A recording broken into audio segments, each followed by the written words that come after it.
Hey friends and family, thanks for tuning in to tonight's Thursday Night Thought. Tonight's thought comes to you from Santa Fe, New Mexico, where I am hiding out in our hotel bathroom while the kids are watching TV in the other room so that I can share with you this week's message about grace.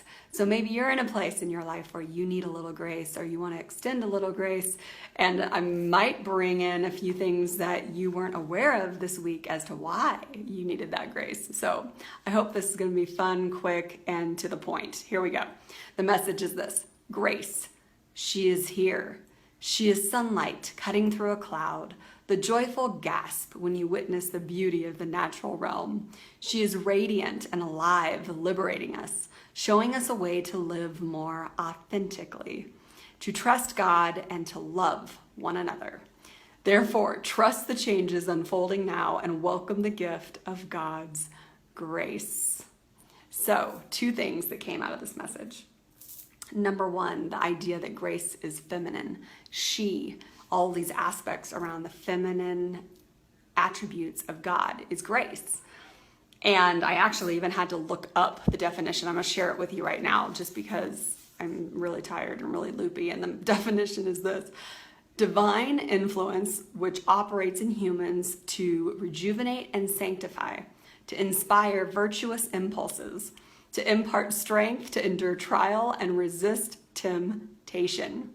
So the reason I laugh at all of this is because this week, after my family and I have been touring around the United States for weeks, I was in need of grace because I was about ready to strangle my children in the backseat who couldn't touch one another and who the dog is laying on and they're annoying one another. And when you've been around each other that long, it can get frustrating. And maybe there's a situation in your life right now that's frustrating, or a person or thoughts or whatever it might be.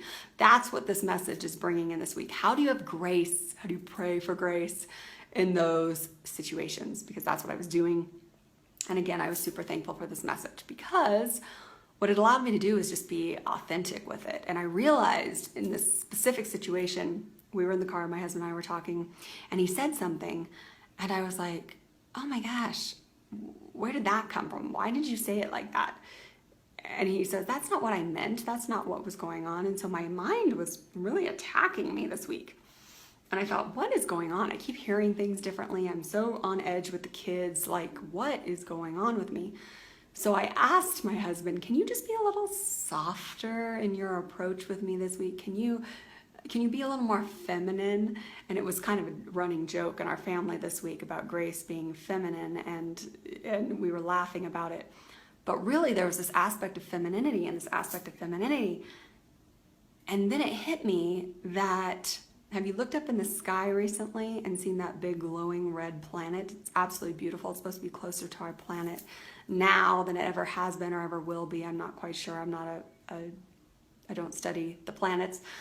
But what came to me is this idea that men are from Mars. So there's this masculine energy right now that's going through. And maybe it's very masculine, very harsh, very ready to fight, very frustrated, like just raw, this aggression almost that's coming out.